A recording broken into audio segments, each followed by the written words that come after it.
Pastor Jeff here, and I want to talk about something that I'm still trying to learn in this week's installment of Wednesday Encouragement. That thing that I am talking about is selfishness. Winter is beginning to thaw here in the Northeast. The warmer days are ahead, which means more and more people coming out and going about. The vaccines are on the rise.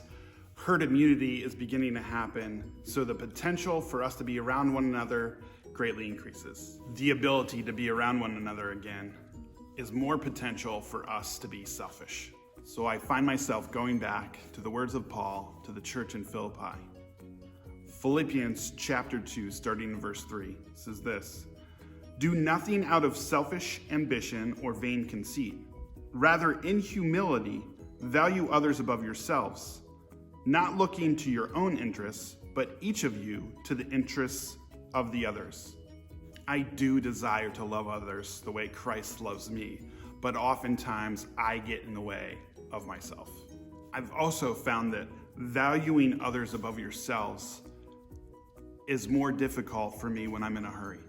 So I need to slow down so I can see what Jesus sees. I love this story that took place on December 3rd, 2020 in Minnesota. It started as one man in a drive-thru at the local Dairy Queen offered to pay for himself and the person behind him.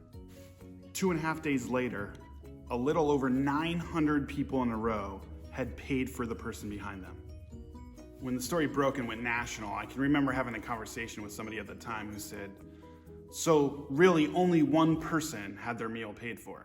That's one way to look at it, but a deeper dive into the story shows a more beautiful picture. After 48 cars in a row had paid for the person behind them, one of the employees posted about it on social media and said, "Let's keep it going."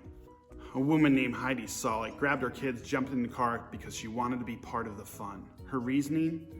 The state of the world we live in right now is not always kind. There's a lot of anger, anxiety, and selfishness going around. Some of the people in the chain left extra money to cover the cost of those who couldn't. People left money each night when they were closing down for the first person the next day, and it kept going.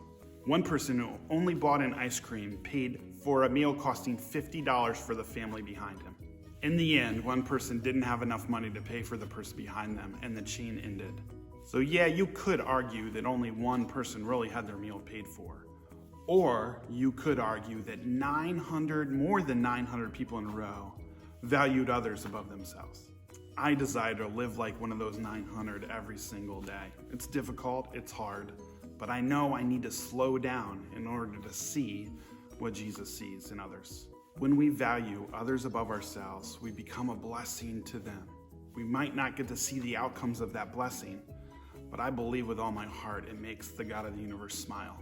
So will you join me? Let's slow down. See what Jesus sees. Be a blessing to others. Value others above ourselves.